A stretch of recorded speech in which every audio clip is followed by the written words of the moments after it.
ऐसा पुराने फिल्म में देखिए ऐसा दिखाता है। ऑल प्रोड्यूसर गुड्स यही कर रहे थे लास्ट में, है ना? बुक में है। सिनेमा देखने चलो और टिकट कटा के बुक।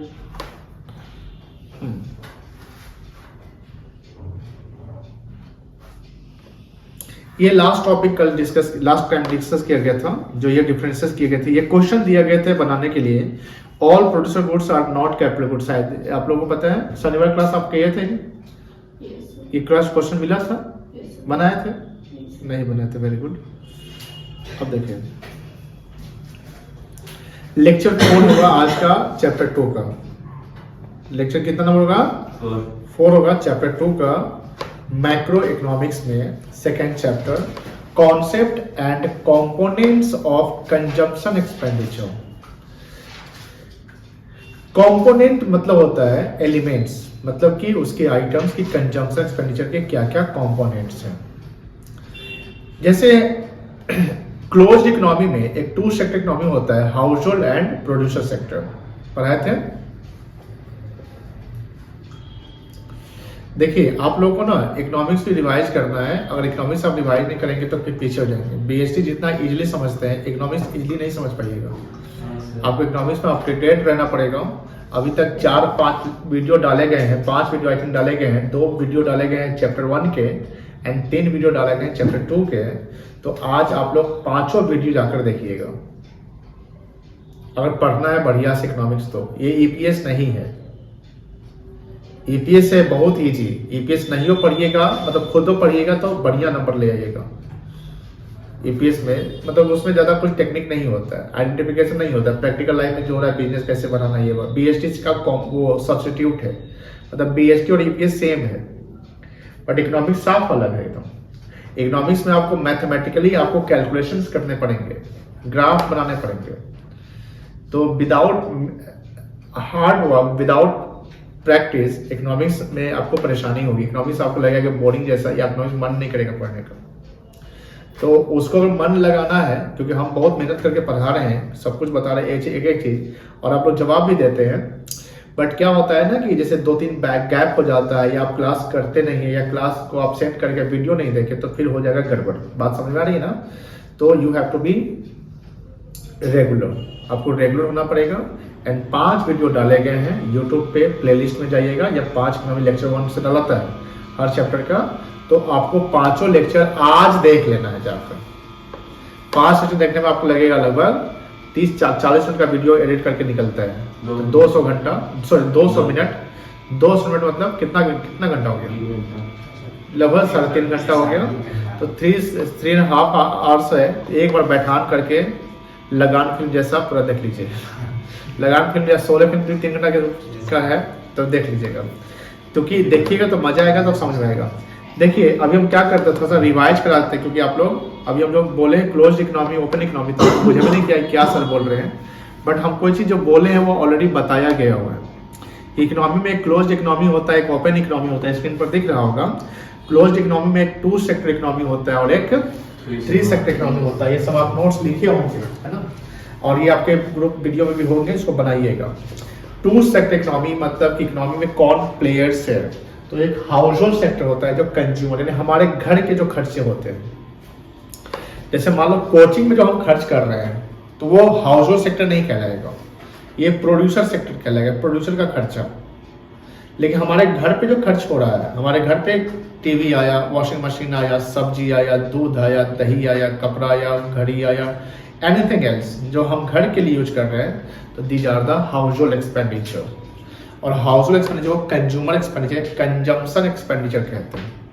और ये इकोनॉमी में डिमांड का रोल होता है, यानी पूरे देश में, पूरे नेशन में जितने भी हाउस होल्ड है, सबका खर्चा को एग्रीगेट कर देंगे, तो ये एग्रीगेट डिमांड का एक पार्ट होगा, पूरा एग्रीगेट डिमांड नहीं होगा। दूसरा सेक्टर होता है प्रोड्यूसर सेक्टर। क्या होता है बेटा? प्रोड्यूसर सेक्टर, जहाँ प्रोड्यूसर होते हैं। प्रोड्यूसर जो भी खर्चा करता है वो इन्वेस्टमेंट के तरीके से करता है, and this is called the investment expenditure. और इन्वेस्टमेंट प्रोड्यूसर 2 पे खर्चा करता है, इंटरमीडिएट गुड्स पे करता है और एक कैपिटल गुड्स पे करता है। किस पे करता है? इंटरमीडिएट गुड्स और कैपिटल गुड्स पे। एक ओपन इकोनॉमी में 3 सेक्टर होता है, एक में जिसमें गवर्नमेंट भी आ जाता है, यानी हाउस होल्ड हो गया, प्रोड्यूसर हो गया और गवर्नमेंट, यानी गवर्नमेंट का जो खर्चा है। फिर आता है आपका ओपन इकोनॉमी। ओपन इकोनॉमी मतलब कि जब आप बियॉन्ड द डोमेस्टिक टेरिटरी, यानी डोमेस्टिक टेरिटरी मतलब एक नेशन का जो टेरिटरी हो गया, रीजन हो गया, उसको डोमेस्टिक टेरिटरी कहते हैं। और beyond the domestic territory in the sense मतलब कि अब्रॉड की बात करते हैं, रेस्ट ऑफ वर्ल्ड की बात करते हैं, फॉरेन कंट्री की बात करते हैं। तो फॉरेन कंट्री में जो भी हम एक्सपोर्ट, फॉरेन कंट्री से जो भी एक्सपोर्ट या इंपोर्ट करते हैं, तो ये ओपन इकोनॉमी का पार्ट आता है। तो इसमें 4 सेक्टर आ जाएंगे। पहला हाउस होल्ड आ जाएगा, दूसरा प्रोड्यूसर आ जाएगा, तीसरा गवर्नमेंट आ जाएगा, चौथा क्या आएगा, नेट एक्सपोर्ट आ जाता है। क्या आता है, net export. Net export is the net of export and import, यानी एक्सपोर्ट माइनस इंपोर्ट। अब आपके मन में सवाल हो, एक्सपोर्ट का मतलब क्या होता है? एक्सपोर्ट का मतलब होता है, हिंदी में इसको बोलते हैं निर्यात करना, मतलब कि सेलिंग करना। Selling goods to abroad is called export.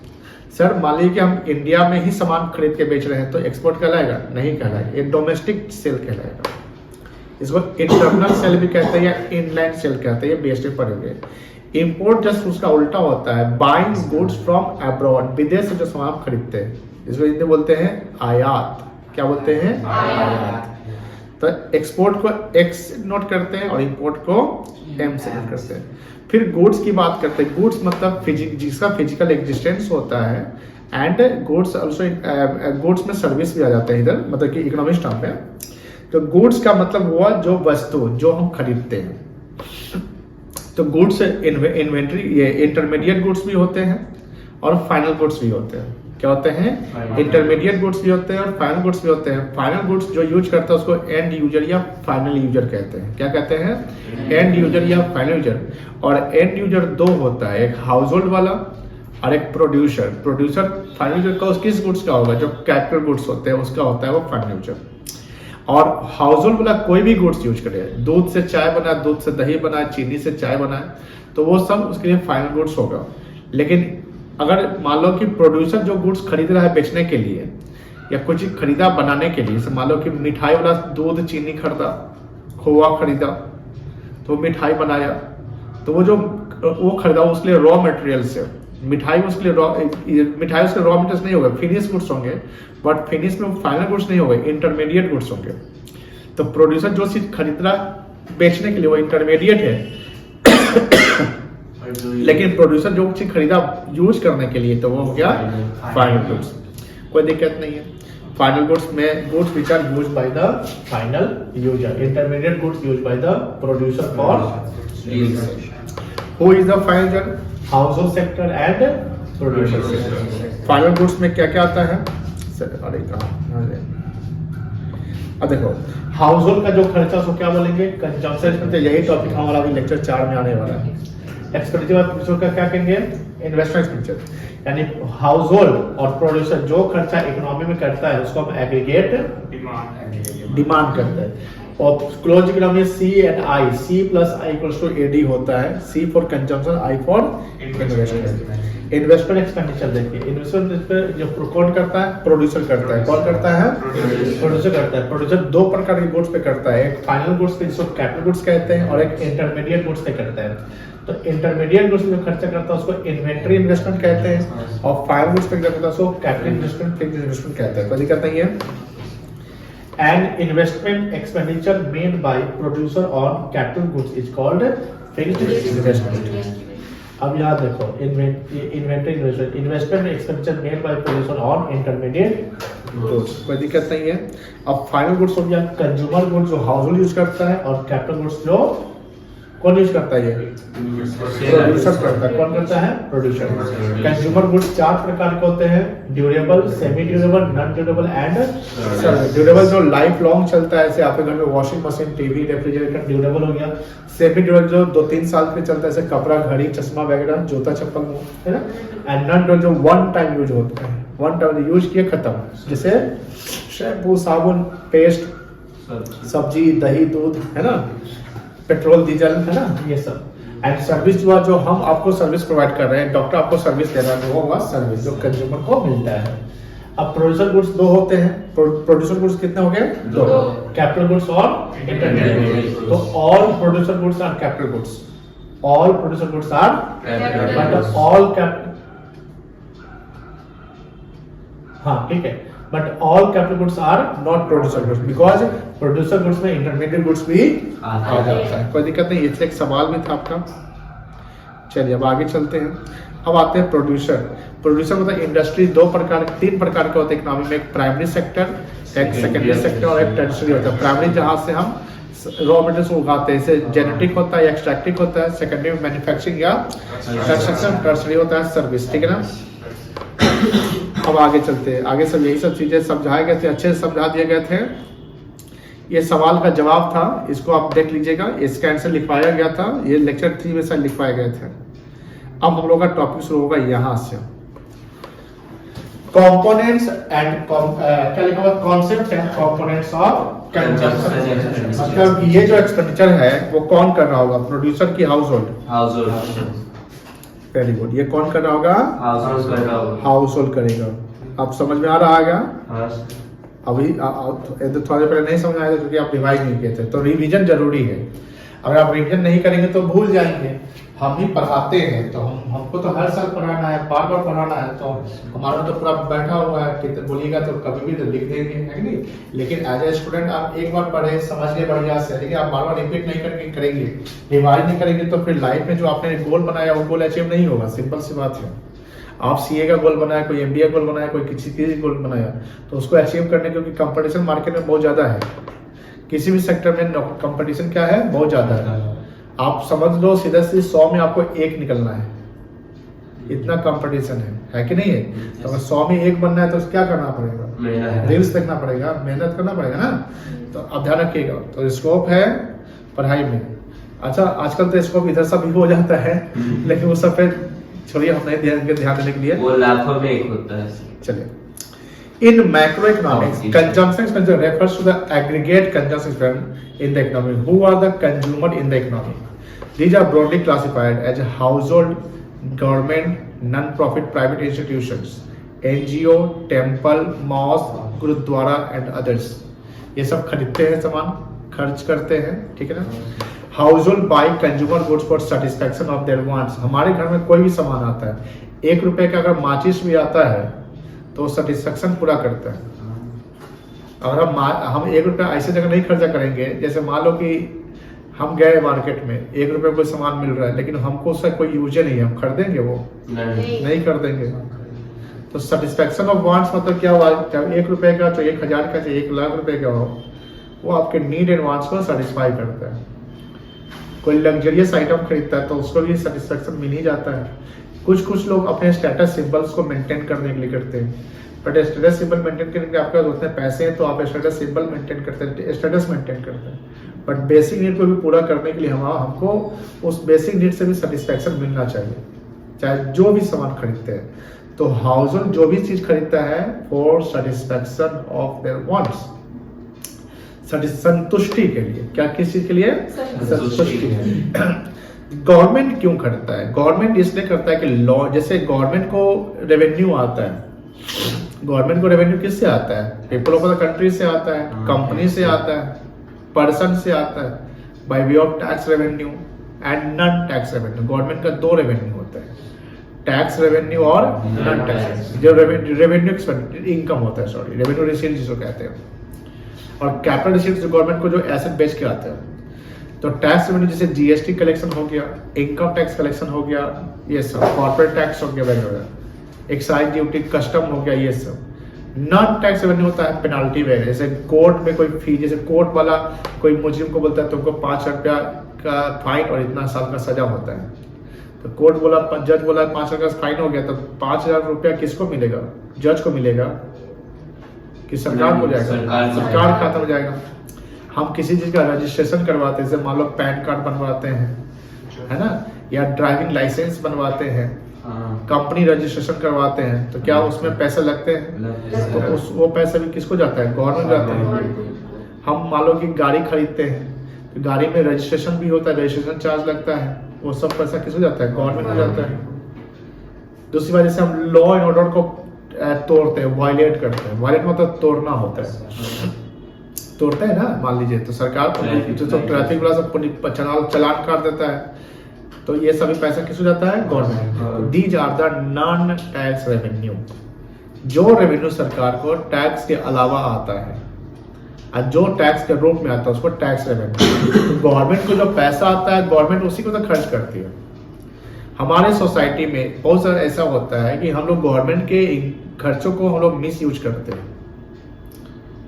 Micro level पे देखिए, जैसे मान लो कि द गवर्नमेंट क्या लोटा the government buys consumer goods for distribution among defence forces for mid day meals. Mid day meal जानते होंगे आजकल तो लोगों का होता है आंगनबाड़ी में कि घर से बच्चा का नाम पता लिखवा लेते हैं, ठीक है, और उसके घर पे अनाज पहुंचाता ही नहीं। अब मिड डे मील जो चला रहा है आंगनबाड़ी जिसको बोलते हैं, वो अपना रख रहा है, वो अपना बेच रहा है, अंडा उठाया अंडे बेच दिया, ऐसा होता है कि नहीं होता?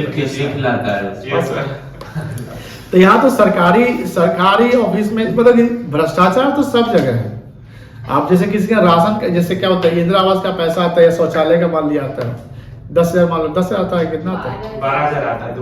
तो कितना मिलता है 10,000? तो जैसे ये बोला कि 2,000 रख लेता है तो कौन रखता है? सरकारी ना ऑफिस कोई आदमी होगा, है ना? सिंपल सी बात है। 12 मिलता 200 दिवा दिया तब मिलता। आप नहीं दीजिएगा तो उसका पैसा फंसा रह जाएगा आपका, सिंपल सी बात है। तो सब यहाँ पर भ्रष्टाचारी है, ऐसा नहीं है कि एक ही आदमी भ्रष्टाचारी है। चलिए हम लोग क्या करें, हम लोग तो बस यही बातें करेंगे। Non private institution buy consumer goods for charity. Non private मतलब एनजीओ हो गया। जैसे देखते होंगे जब बाढ़ वगैरह आता है या सूखा उखा आता है तो बहुत सारी संस्था आती है वॉलंटियर टाइप का जो हेल्प करते हैं, फ्री में पैसे सामान अनाज खाना वाना देती है, ऐसे होते हैं ना। जैसे आप देखते होंगे जैसे गौतम गंभीर भी शायद ना उसका भी चलता है 3 करोड़ आमिर खान भी चलता है। उस समय एक तमिलनाडु की सीएम हुआ करती थी जयललिता, नाम सुने होगा, उसका अम्मा के नाम से फेमस है खाना। अम्मा किसको बोलते हैं? यहाँ माँ को बोलते हैं। तमिलनाडु साउथ है तो बड़ी दीदी को बोलते हैं। अन्ना बोलते हैं बड़े भाई को। बंगाल का दादा, यहाँ बोलेगा दादा तो बाबा हो गए, है ना?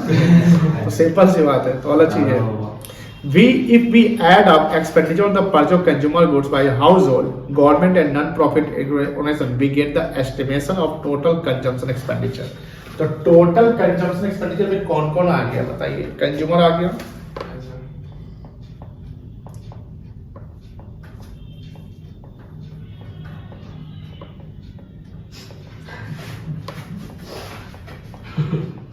क्या हुआ?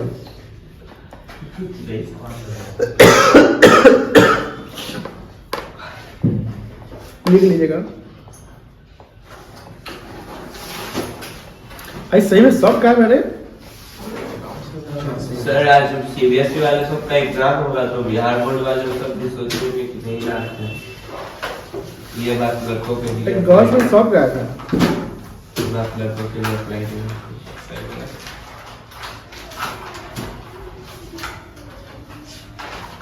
पीयूष का तो तबियत खराब हो गया, सर्दी हो गया, सर्दी पे बुखार,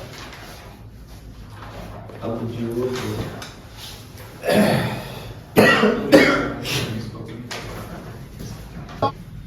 हो गया। प्रिय रंजन जी देख लीजिए, एग्रीगेट कंजम्पशन समझो by the household, by the government, by the non profit private institution. जैसे ये सब हो गया आपका।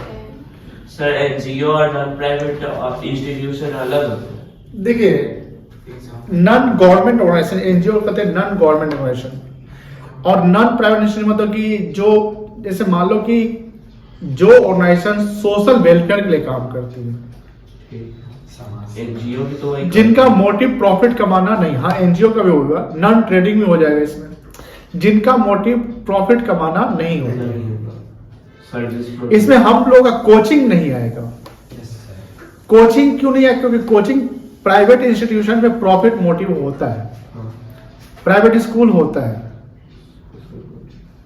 सरकारी स्कूल नहीं होगा, सरकारी अस्पताल नहीं होगा, गुरुद्वारा सब जैसे लंगर लगता है, लंगर लगता है, लंगर का कभी खाना खाएं आप? तो अब यहाँ तो लंगर शायद नहीं लगता है, लेकिन लंगर वगैरह लगता है उसमें अच्छा खाना, तो वो फ्री ऑफ कॉस्ट रहता है, तो उसमें खर्च तो होते हैं ना।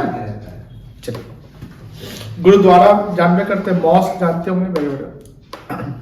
अब सवाल है कि इन्वेस्टमेंट, आप लोग बहुत अच्छे से वाकिफ है इन्वेस्टमेंट से।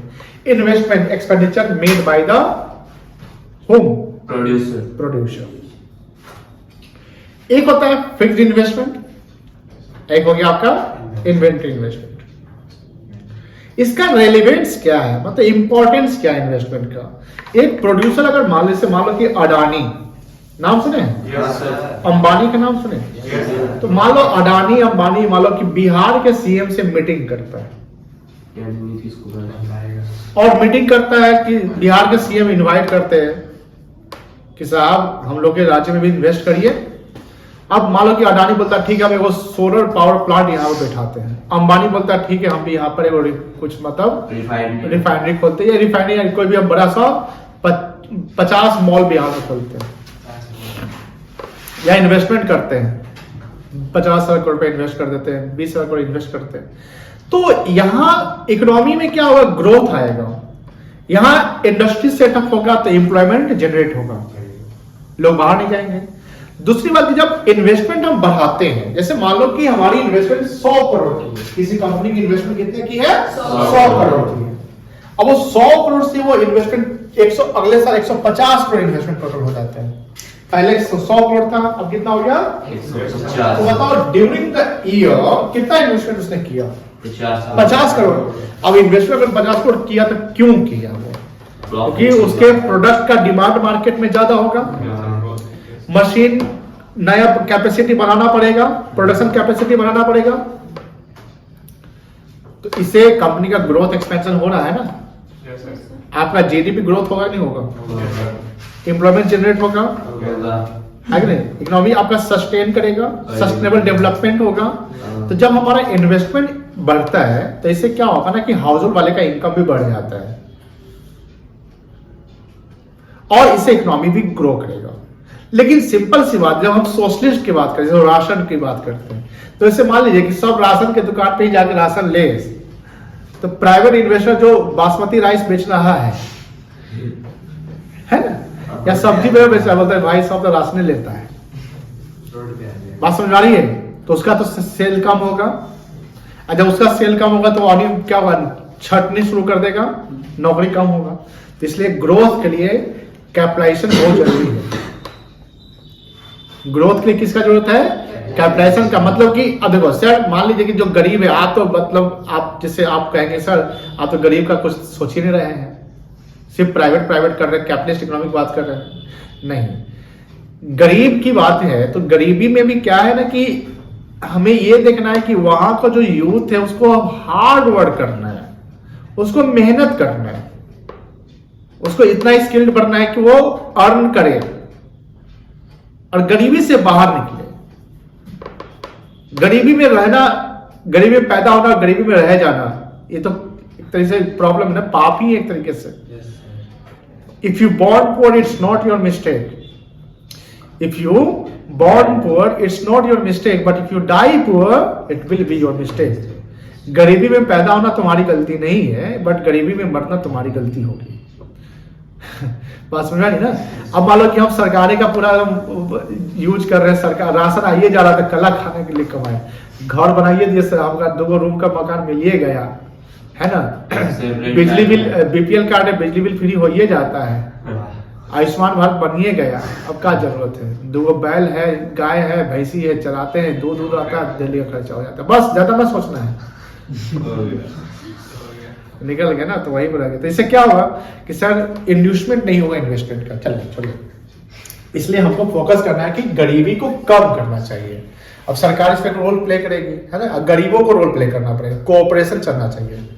तो इन्वेस्टमेंट जैसे होता क्या है कि जितने से मान लो कि हमने बोला कि 100 करोड़ का था और हो गया 150 करोड़, ठीक है ना, तो कितना से इन्वेस्टमेंट बढ़ाया, 50। उसको बोलते हैं डेल्टा आई फॉर इन्वेस्टमेंट। और डेल्टा हुआ आपका चेंज। डेल्टा मतलब क्या हुआ, चेंज। कितना से चेंज हुआ, 50 चेंज इन इन्वेस्टमेंट। तो if we are at 100, if we were at 100 and at present are now 150, then 50 crore is the change in investment. Investment K for capital, change in capital stock during the year, जो हमारा investment हुआ. Change in capital stock is called the capital formation. Capital formation क्या है? जैसे हमने 100 करोड़ मेरा था, अब 150 करोड़ था, कैपिटल फॉर्म किया ना, कैपिटल बनाना मेरा, वेल्थ बनाना, तो उसको कैपिटल कहेंगे. Accordingly, investment is also defined as the capital formation. From the viewpoint of the economy as a whole, investment refers to the total production of capital goods during the accounting year. As noted earlier, these goods may be used either for replacement of existing capital stock. Replacement मतलब होता है कि पुराना assets को replace करके हम नया assets ला रहे हैं. May be used capital stock or for adding to the existing capital stock. यानी आप assets को बढ़ा सकते हैं या पुराने assets को replace करके आप नए assets लाते हैं. इन्वेस्टमेंट दो प्रकार का, फिक्स्ड इन्वेस्टमेंट और ये ऑलरेडी हम बता चुके हैं.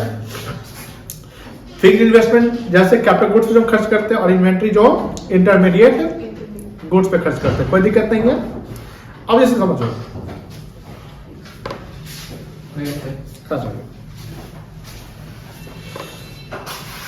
ये 2017-18 है और ये 2018-19 है. ये फाइनेंशियल ईयर के कैलेंडर ईयर है.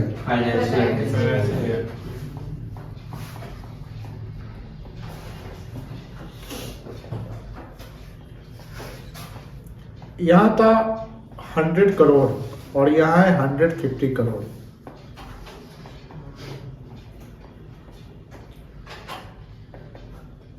यहाँ था 70 करोड़, यहाँ है 90 करोड़. तो बताओ डेल्टा आई मतलब इसको क्या बोलेंगे? चेंज इन इन्वेस्टमेंट कह सकते हैं.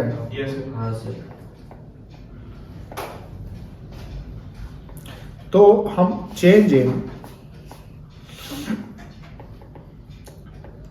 Fixed investment during the year कितना होगा?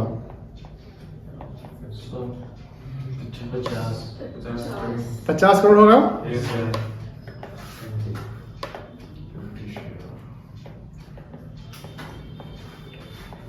चेंज इन इन्वेंट्री इन्वेस्टमेंट कितना होगा? 20 करोड़. कोई दिक्कत नहीं है, समझ में आ गई ना. अब चेंज इन टोटल इन्वेस्टमेंट कितना होगा बता सकते हैं? टोटल इन्वेस्टमेंट 70 करोड़ हो जाएगा. क्लियर है? नोट करिए पहले इसको.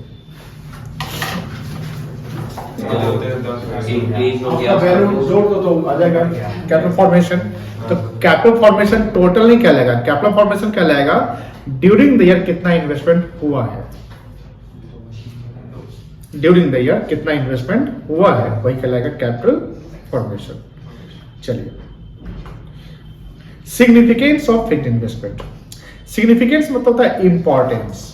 मतलब कि सर इन्वेस्टमेंट बढ़ता है तो इससे क्या इंपॉर्टेंस है? एकदम इंपॉर्टेंस है भाई. कैसे नहीं इंपॉर्टेंस है? कैपेसिटी हमारा बढ़ेगा, मार्केट में डिमांड को हम पूरा कर पाएंगे, ग्रोथ होगा जीडीपी का, एम्प्लॉयमेंट जनरेट होगा सर, लिविंग स्टैंडर्ड बढ़ेगा. बोलेगा सर लिविंग स्टैंडर्ड कैसे बढ़ जाएगा? सिंपल सी बात है कि जब इन्वेस्टमेंट बढ़ेगा तो प्रोडक्शन बढ़ेगा, प्रोडक्शन बढ़ेगा तो मार्केट में सप्लाई ज्यादा होगा, डिमांड होगा. डिमांड को पूरा करेंगे तो कौन डिमांड करेगा? कंज्यूमर. तो कंज्यूमर कोई भी चीज satisfaction of their want satisfaction के लिए करता है. आज रिंग लाइट है तो उसका सेटिस्फैक्शन आपको मिल रहा है कि रिंग लाइट का हम यूज करता है, इसका प्रोडक्शन होवे नहीं करता है तो हम बिना रिंग लाइट का पढ़ाते हैं. बात समझ आ रही ना? तो सिंपल सी बात है कि लिमिटेशन बढ़ता है आपका. फोन में रिंग लाइट आ रहा है. फोन में रिंग लाइट आ रहा है. फोन में रिंग लाइट आता है, देख लीजिए. वीवो छोटा सा आ रहा है. टिकटॉक करूंगा. इस फोन में तो रिंग लाइट है. मतलब ये जो लाइट होता है ये फ्लैश लाइट, ये रिंग लाइट नहीं है. वो फ्लैश लाइट बोला फ्लैश या लाइट बस है. Ring light. जलाइए तो क्या वीवो में दिखा ये लाइट रिंग लाइट है. इससे सिर्फ गोला आएगा. नहीं, जैसे आपको वीडियो में क्लियरेंस आता है. अच्छा अच्छा अच्छा. अब फ्लैश अलग है, रिंग लाइट अलग, दो लाइट हो गया. नहीं, फ्लैश भी यही है. वैसा काम करता है. समझ गए? चलिए द फॉलोइंग ऑब्जर्वेशन. कोई बता सकता ऑब्जर्वेशन का मतलब? और देखना परीक्षण करना ऑब्जर्व करना है, मतलब कि परीक्षण करना परीक्षा मतलब ऑब्जर्व करने से हम आप लोग पढ़ के जैसे पढ़ रहे हैं तो ऑब्जर्व करें कि आप लोग पढ़ने में तेज है, मतलब जवाब दे तो ऑब्जर्व करेंगे। Bring out the significance of fixed investment. ये क्या क्या सिग्निफिकेंस था? Fixed investment raises production capacity, raise करता है, रेज मतलब बढ़ाना बढ़ाता है। क्या बढ़ाएगा? Production capacity. By raising production capacity of producer, fixed investment leads to higher level of output in the economy. Output in the sense in goods जो production होता है वो ज्यादा प्रोडक्शन होगा। Higher level of output because of fixed investment leads to higher rate of economic growth, जिसको क्या बोलते हैं? GDP growth. GDP growth। Second है आपका इन्वेंट्री इन्वेस्टमेंट। जानते हैं जो इंटरमीडिएट गुड्स जो प्रोड्यूसर खर्चा करता है उसको क्या बोलते हैं?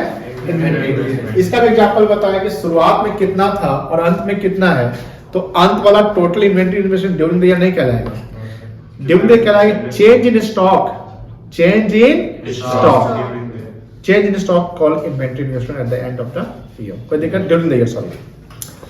Eight a point of time, point of time का मतलब स्टॉक होता है, पॉइंट ऑफ टाइम मतलब एट पार्टिकुलर पीरियड। जैसे स्टॉक कभी भी सेम रहता है, हर साल पूरा एक रहता है क्या? स्टॉक में हमेशा चेंज होता है, स्टॉक बढ़ता है और घटता है। तो जो बढ़ता और घटता उसको बोलते हैं फ्लो। क्या बोलते हैं? फ्लो।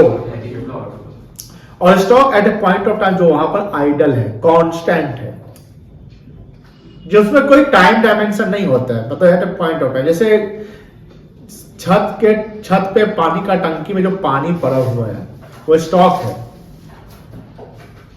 2 घंटे बाद उतना ही पानी रहेगा उसमें। अब जैसे बेसिन चालू कर दिए, नल चालू कर दिए, फ्लश चालू कर दिया, उस पानी निकल गया, तो स्टॉक घट गया। तो जब पानी निकला उसको कहेंगे फ्लो। जब पानी उसके निकलने के बाद जो पड़ा हुआ वो क्या कहलाएगा? स्टॉक। तो stock at a point of time, at a point of time produce hold stock of finish goods. Finish goods क्या होता है? जो बाउंड्री लाइन प्रोडक्शन को क्रॉस कर दिया है। प्रोडक्शन का जो लाइन होता है ना, बाउंड्री लाइन, मतलब प्रोडक्शन हो गया फिनिश गुड्स है, मतलब अवेलेबल फॉर सेल है, अब ये कभी बिक सकते हैं। हाँ, जिसको अनसोल्ड कहते हैं। या semi finish, work in progress होता है, यानी काम चल रहा है, अभी कंप्लीट नहीं हुआ है। Which is called the which are in the process of production and raw material, जो कच्चा सामान जो है वो, एंड इसको क्या बोलते हैं हम? Inventory stock. Change in inventory stock जो हमने बताया अभी during the year is called inventory investment. कोई दिक्कत नहीं है। अब इसका सिग्निफिकेंस देखिए। Inventory investment primarily consist of investment in terms of the stock of raw material and finish product. The stock of raw material is significant because it ensures, हमारे पास अगर स्टॉक होगा तो हम सिक्योरिटी देंगे ना कि भाई हम जो भी डिमांड होगा उसको सप्लाई हम पूरा कर सकते हैं। अब स्टॉक ही नहीं रहेगा तो डिमांड पूरा कर पाइएगा? तो स्टॉक होने से सिक्योरिटी मिल जाता है, इंश्योर करता है क्या? Uninterrupted supply. अनइंटरप्टेड मतलब कि जो इंटरप्शन नहीं हो। दूसरा, विद इनफ स्टॉक। इनफ मतलब क्या होता है? पर्याप्त। With enough stock of raw material, their producer can avoid मतलब डे टू डे परचेज करना, मतलब टेंशन से, झमेला से तो निकल जाएगा। भाई डेली खरीदने से अच्छा है स्टॉक बना के रखते हैं, इतना दिन चलेगा, फिर हम स्टॉक बना लेंगे, है कि नहीं? From market accordingly uncertainty contingency, जो अनसर्टेन होता है, अनिश्चितताएं of the market are avoided. चलो ये खुद से पढ़ो।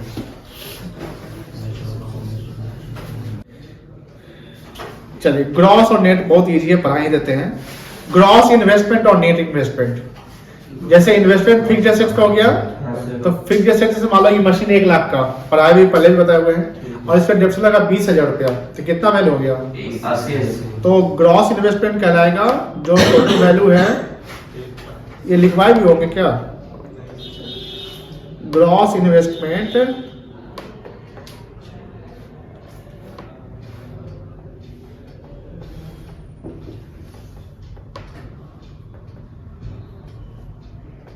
Minus depreciation. क्या इस पर क्या होगा? Net ATM.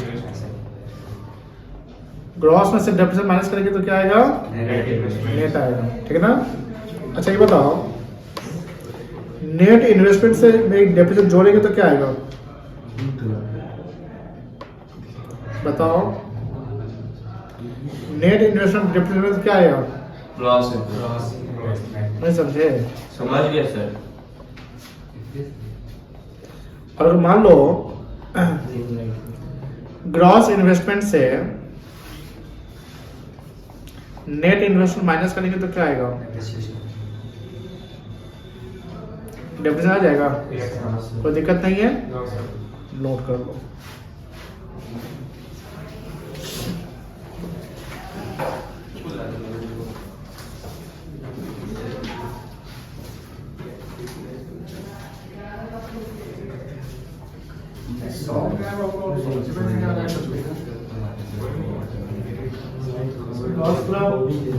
इको भी बस नहीं है, शॉप का है, एक है उसके अलावा कोई और नहीं है। आपका भी नहीं है रे? हम लोग से क्या पूछ रहे हैं?